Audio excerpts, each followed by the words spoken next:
kalian? Bunda harap kabar kalian semua selalu baik dimanapun kalian berada, dan jangan lupa tetap patuhi protokol kesehatan yang ada. Di video kali ini Bunda akan memaparkan materi yang sebenarnya sebelumnya materi ini sudah pernah kita bahas atau sebelumnya sudah pernah kita diskusikan di salah satu aplikasi pembelajaran.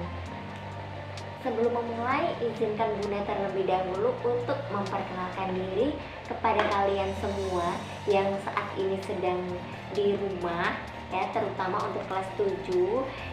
Pasti kelas 7 ini banyak sekali yang belum mengenal bundanya ya. Jadi akan Bunda perkenalkan, nama Bunda Erni Hartati. Kalau di sekolah biasanya dipanggil dengan sebutan Bunda Erni.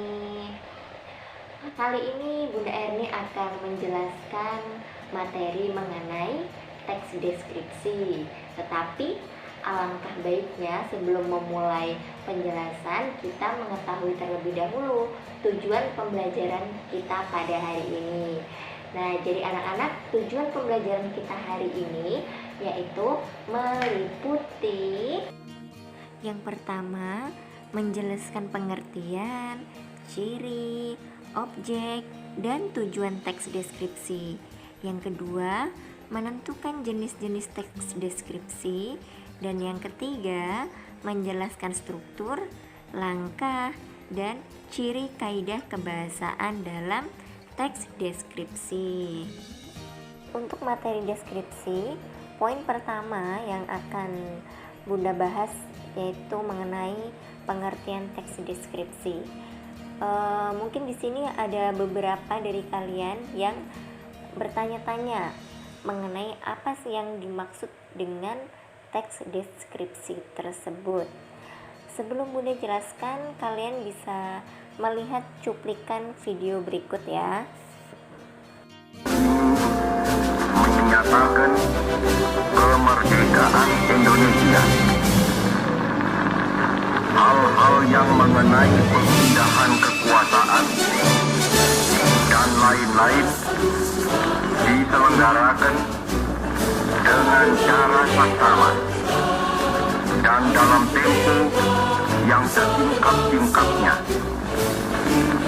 Jakarta, 17 Agustus 1945, atas nama bangsa Indonesia, Soekarno, Hatta.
Dari cuplikan video tersebut, kira-kira apa yang bisa kalian pahami mengenai video tersebut?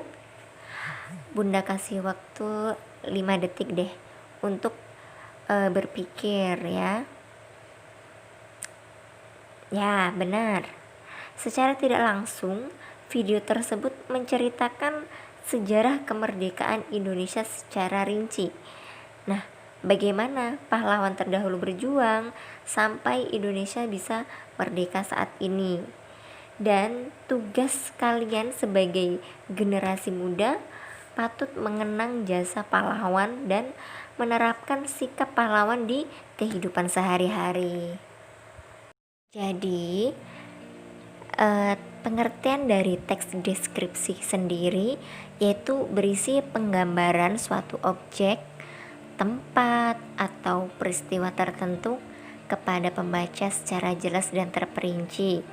Jadi pembaca itu seolah-olah seperti melihat, mendengar, dan merasakan sendiri sesuatu yang sedang dideskripsikan oleh penulis. Contohnya seperti video tadi, ya, secara tidak langsung video tersebut menceritakan sejarah Indonesia secara rinci kepada kalian semua. Jadi secara tidak langsung kalian bisa merasakan gitu ya, bisa merasakan bagaimana susahnya atau bagaimana pengorbanan para pahlawan terdahulu untuk kemerdekaan Indonesia gitu. Jadi intinya ketika kalian menceritakan sesuatu kepada teman kalian secara jelas dan secara terstruktur, itu dinamakan teks deskripsi.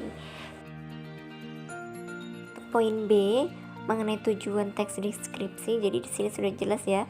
Tujuan teks deskripsi ini agar orang yang membaca teks yang kita tulis itu juga ikut merasakan apa yang ada di dalam teks tersebut. Jadi sudah jelas teks yang kita buat itu orang akan merasakan atau orang tersebut seolah-olah akan merasakan apa yang kita tulis dalam teks itu. Untuk poin selanjutnya yaitu poin C mengenai ciri-ciri teks deskripsi. Yang pertama, paragraf deskripsi menggambarkan sesuatu. Maksudnya adalah seperti yang Bunda katakan tadi, bahwa teks deskripsi harus menggambarkan sesuatu berupa objek, tempat, ataupun peristiwa.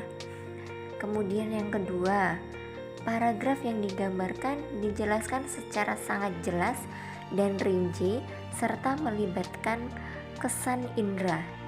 Nah, di sini ketika kalian membuat teks deskripsi berupa objek, tempat maupun peristiwa, usahakan membuatnya secara terstruktur atau berurutan dari awal sampai akhir ya. Supaya apa? Supaya apa yang kalian sampaikan bisa lebih jelas dan orang lain pun yang membacanya juga ikut merasakan hal tersebut. Dan ketika membuat teks deskripsi ini melibatkan kesan indera, salah satunya indera penglihatan, agar memudahkan pendeskripsian. Kemudian ciri yang ketiga, ketika membaca teks deskripsi, maka seolah-olah merasakan langsung apa yang sedang dibahas di dalam teks. Seperti Bunda contohkan tadi, teks deskripsi yang kita buat ketika dibaca oleh teman kalian ataupun orang lain, orang tersebut seolah-olah akan merasakan apa yang kita tulis dalam teks deskripsi tersebut. Dari sini paham ya. Kemudian untuk yang keempat, ini ciri-ciri yang keempat, teks deskripsi menjelaskan ciri-ciri fisik objek seperti bentuk, ukuran, warna, atau ciri-ciri keadaan suatu objek dengan rinci. Nah, ini contohnya ketika kita ingin mendeskripsikan objek benda seperti buku paket misalnya. Kalian harus menceritakan secara rinci bentuk dari buku tersebut, kemudian warna, dan lain-lain. Poin berikutnya, poin D, berkenaan dengan struktur teks deskripsi. Di sini ada 4 struktur. Yang pertama, judul. Ketika kalian membuat teks deskripsi, kalian harus membuat judul terlebih dahulu. Karena judul ini untuk menggambarkan isi teks. Contohnya, kalian membuat judul teks deskripsi, misalnya judul teksnya Taman Samarinda. Nah, kemudian yang kedua, kalimat topik. Nah, kalimat pembuka yang menjelaskan hal apa yang hendak dideskripsikan. Seperti tadi, kalian membuat judul Taman Samarinda. Kemudian kalian jelaskan apa yang hendak kalian deskripsikan. Misalnya di sini kalian jelaskan secara umum hal apa yang perlu kalian jelaskan. Misalnya salah satunya ingin mendeskripsikan keadaan dari Taman Samarinda tersebut. Struktur teks deskripsi yang ketiga yaitu ada deskripsi. Di sini bagian penjelasan benda atau suatu hal yang dideskripsikan. Nah, jadi di sini selain menceritakan tentang keadaan, kalian boleh menceritakan objek apa saja yang terdapat di Taman Samarinda tersebut. Contohnya, banyak tempat duduk yang berukuran memanjang dan memiliki warna coklat, serta memiliki banyak pepohonan dan lain-lain. Jelaskan secara rinci kira-kira apa saja nih yang ada di dalam Taman Samarinda tersebut. Dan struktur yang keempat yaitu simpulan. Nah, bagian penutup yang biasanya disertai oleh pendapat penulis. Di bagian ini atau di bagian penutup ini sertakan pendapat kalian mengenai Taman Samarinda tersebut. Ya, contohnya saja seperti ini. Taman Samarinda ini luas, seharusnya terdapat lebih banyak tempat sampah agar para pengunjung tidak membuang sampah di sembarang tempat. Seperti itu contohnya pendapat kalian ya. Jadi ketika kalian menuliskan teks deskripsi, jangan lupa tuliskan pendapat kalian mengenai teks yang telah kalian buat. Poin selanjutnya yaitu poin E mengenai jenis teks deskripsi. Jadi teks deskripsi di sini ada 3 poin. Yang pertama itu ada teks paragraf deskripsi subjektif. Nah, di sini paragraf deskripsi yang penggambaran objeknya menurut kesan atau menurut yang dirasakan oleh penulis teks tersebut. Jadi maksudnya di sini ketika kalian menulis teks deskripsi subjektif, yang kalian tuliskan hanya kesan dari diri kalian mengenai teks tersebut. Contohnya saja, bunga mawar adalah salah satu jenis bunga yang aku sukai. Selain warna yang merona, wanginya juga sangat semerbak. Nah, itu adalah salah satu contoh paragraf subjektif. Jadi di sini menurut kesan pribadi kalian masing-masing ya. Itu yang dinamakan deskripsi subjektif. Kemudian yang kedua, teks deskripsi spasial.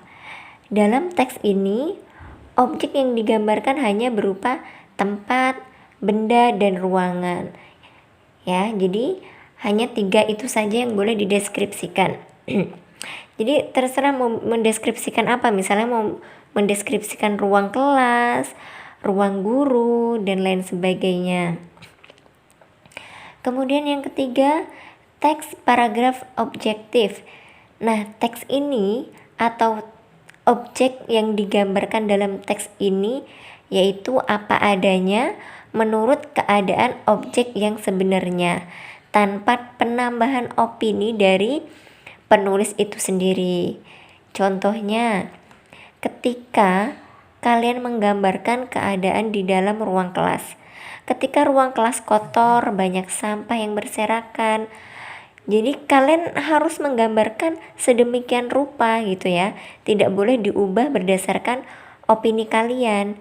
Jadi apa yang kalian lihat itu yang kalian tuliskan, begitu contohnya.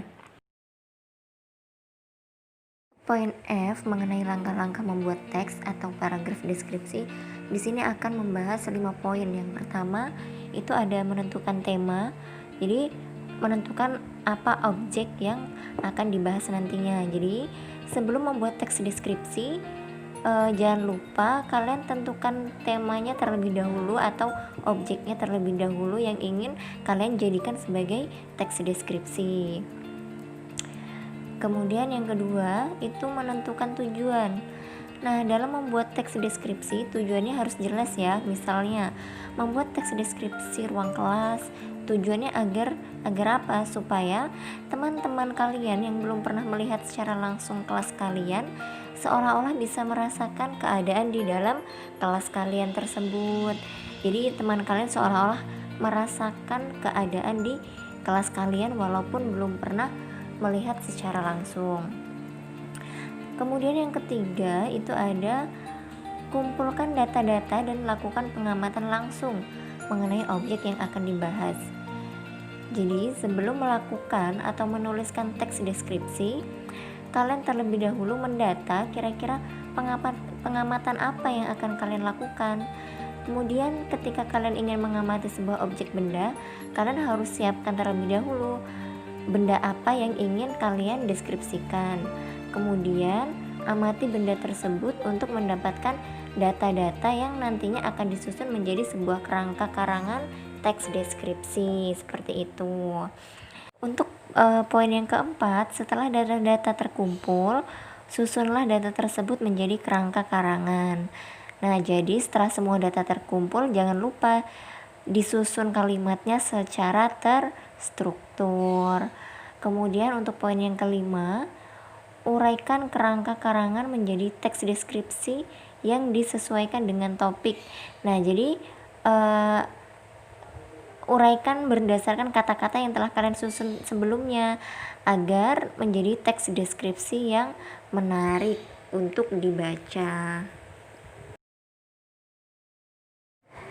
Jadi poin terakhir yaitu mengenai ciri kaidah kebahasaan dalam teks deskripsi. Yang pertama, menggunakan kata benda sesuai topik yang dideskripsikan. Contohnya seperti sekolah, rumah, dan guruku. Dan yang kedua, menggunakan frasa yang mengandung kata benda. Contohnya, contoh kalimatnya yaitu beliau adalah seorang kepala sekolah yang rendah hati.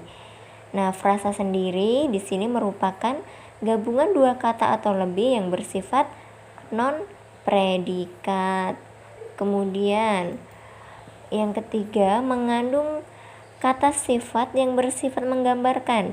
Jadi di sini teks deskripsi akan menggambarkan kegiatan atau benda yang ada di sekitar kita. Contohnya seperti 1 siswa rajin, 2 siswa memegang bendera, dan 2 kaos kaki putih. Yang keempat, mengandung kata kerja transitif untuk memberikan informasi subjek. Nah, contohnya seperti siswa itu mengenakan seragam putih biru. Nah, jadi transitif di sini bersangkutan dengan kata kerja yang memerlukan objek, gitu ya. Jadi transitif adalah kata kerja yang memerlukan objek. Kemudian yang kelima, mengandung kata kerja perasaan atau pendapat dengan tujuan mengungkapkan pandangan pribadi penulis mengenai subjek. Jadi di poin ini kalian boleh mengungkapkan pandangan pribadi kalian terhadap suatu teks deskripsi. Contohnya, saya pikir itu adalah kucing yang cerdas. Itu adalah salah satu contoh kalimatnya. Kemudian yang keenam, mengandung kata keterangan untuk memberikan informasi tambahan mengenai objek. Nah, kata keterangan yang dimaksud seperti dengan cepat, di rumah, di kantin, dan lain-lain. Yang terakhir ini mengandung bahasa kiasan berupa perumpamaan atau metafora. Jadi di sini kalian bisa memasukkan kata-kata dalam teks deskripsi itu kata-kata perumpamaan atau kata-kata kiasan. Jadi kata-kata kiasan ini semacam kata-kata yang membandingkan antara kehidupan atau kenyataan yang ada di hadapan kita dengan sesuatu yang baru kita bayangkan. Contohnya, kulitnya lembut seperti benang sutra gitu kan. Atau kalau tidak, taman ini indah bagaikan surga. Sedangkan sebelumnya kita tidak pernah tahu gitu ya bentuk di surga itu seperti apa. Tetapi dengan mendengar kata surga, kita sudah bisa mengumpamakan bahwa surga itu indah, banyak bunga dan lain sebagainya. Nah, jadi wajar saja kalau misalnya taman tersebut diperumpamakan sebagai taman yang indah bagaikan surga, seperti itu contohnya. Nah, demikian pemaparan materi dari Bunda. Semoga video kali ini dapat menambah wawasan pemahaman kalian semua mengenai teks deskripsi ya. Dan jangan lupa tetap semangat belajar dari rumah dan patuhi protokol kesehatan yang ada. Mungkin itu saja yang dapat Bunda sampaikan. Assalamualaikum warahmatullahi wabarakatuh.